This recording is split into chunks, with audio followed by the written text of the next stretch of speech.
भारत और चीन के बीच पूर्वी लद्दाख में स्थित लाइन ऑफ एक्चुअल कंट्रोल पर जारी विवाद को सुलझाने के मकसद से शनिवार को अहम बैठक हुई।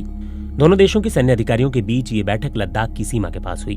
बताया गया है कि बैठक सुबह करीब 11 बजे शुरू हुई और लगातार 3 घंटे तक बातचीत का सिलसिला जारी रहा। भारत की तरफ से लेफ्टिनेंट जनरल हरिंदर सिंह के नेतृत्व में एक दल शामिल हुआ, वहीं चीन की तरफ से मेजर जनरल लियू लिन के नेतृत्व में एक दल बैठक में आया। इस बैठक में क्या कुछ हुआ, इस बारे में अब भारतीय विदेश मंत्रालय की तरफ से प्रेस रिलीज के जरिए जानकारी दी गई है। इस प्रेस रिलीज में बताया गया है कि दोनों पक्षों के बीच काफी सकारात्मक बातचीत हुई। विदेश मंत्रालय की प्रेस रिलीज के अनुसार हाल के हफ्तों में भारत और चीन ने स्थापित कूटनीतिक और सैन्य माध्यमों के जरिए आपसी संचार को बनाए रखने की कोशिश की है, जिससे भारत चीन सीमा के हालात पर चर्चा की जा सके। 6 जून 2020 को भारत की तरफ से लेह में स्थित कोर कमांडर और चीन के कमांडर के बीच बैठक हुई। ये बैठक चुशुल मोल्दो क्षेत्र में हुई। ये बैठक बहुत ही सौहार्दपूर्ण और सकारात्मक माहौल में हुई। दोनों ही पक्ष सीमा पर मौजूदा हालात को शांतिपूर्ण ढंग से हल करने पर राजी हुए।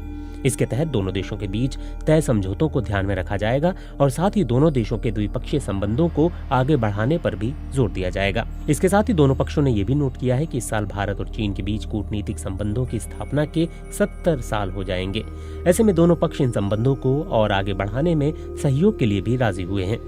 साथ ही दोनों पक्ष हालात के समाधान और सीमा इलाके में शांति कायम रखने के लिए अपनी सैन्य और कूटनीतिक व्यस्तता जारी रखेंगे। गौर करने वाली बात है कि भारत और चीन के बीच बीते कई हफ्तों से पूर्वी लद्दाख के क्षेत्र में तनातनी की स्थिति बनी हुई है। कई बार ऐसी खबरें भी आई हैं कि दोनों देशों के सैनिक आपस में भिड़ गए। भारत और चीन ने इस दौरान सीमा पर अपने कैंपों की संख्या भी बढ़ा दी और बड़े हथियारों की सप्लाई भी शुरू कर दी थी। हालात तब और खराब दिखने लगे थे जब चीन के राष्ट्रपति ने अपनी सेना को युद्ध जैसे हालात के लिए तैयार रहने की बात कही। वहीं भारत की तरफ से भी लगातार इस मामले पर बैठकों का दौर जारी रहा। तमाम विवादों के बीच अमेरिकी राष्ट्रपति डोनाल्ड ट्रंप ने भी भारत चीन के बीच मध्यस्थता करने की पेशकश की थी, जिसे दोनों ही देशों ने द्विपक्षीय मसला बताकर ठुकरा दिया था।